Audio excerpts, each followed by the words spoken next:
In reading the news today, again, education shows up. As part of the economic stimulus, they also want to improve schools. Well, unfortunately, they bring up a very ugly issue periodically. Whether you call it performance incentives or merit pay, whatever like that, the notion of tying student performance to teacher compensation. Well, I'd like to see how they're going to implement something like that. I operate in a secondary environment, which means that each of my students sees 8 different teachers a day. So which teachers get the performance incentives and which not? My state tests the language arts.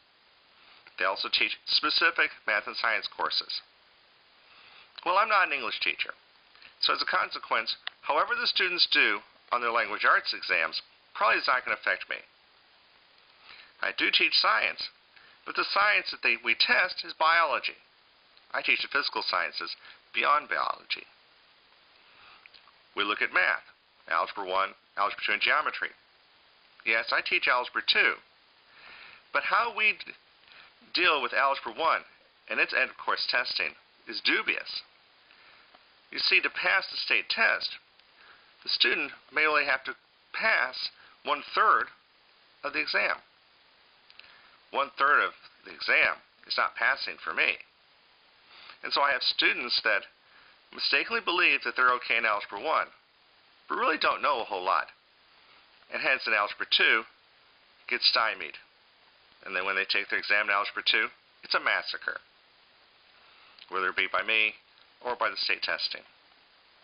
I guess that means I don't get any form of incentive bonus. But is it necessarily my fault? Or what about teachers they've had before, the teachers they have currently?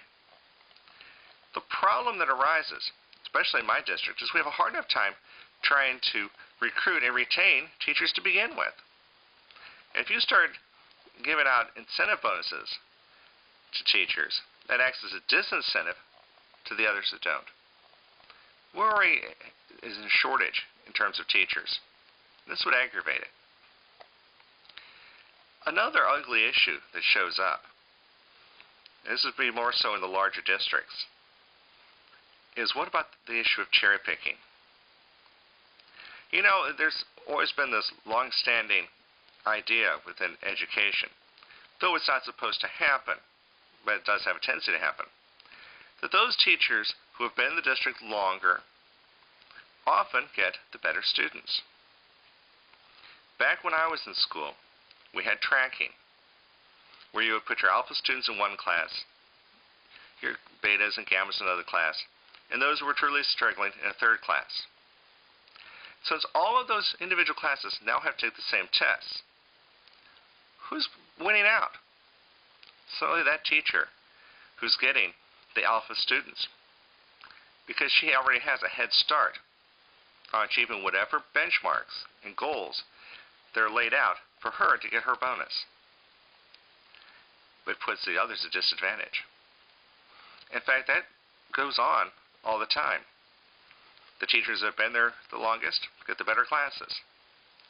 Those who are getting the worst classes, in my case, the junior high classes, because junior high kids have some maturity issues.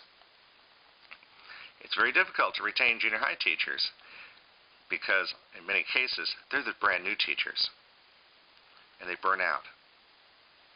The old hands, well, many of them end up in high school, or worse yet, administration and higher.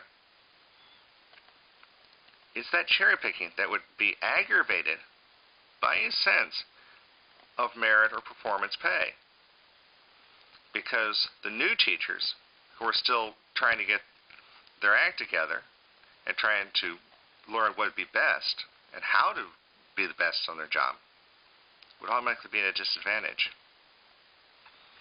And so I think this whole concept of merit and performance pay actually aggravates any form of education reform, because it would further stratify the performance of the good kids versus the bad kids, and penalize the well-entrenched teacher, penalize the new teachers, and aid the well-entrenched ones. No, I'm not a believer in performance incentive and merit pay. I just simply go by whatever's on my contract.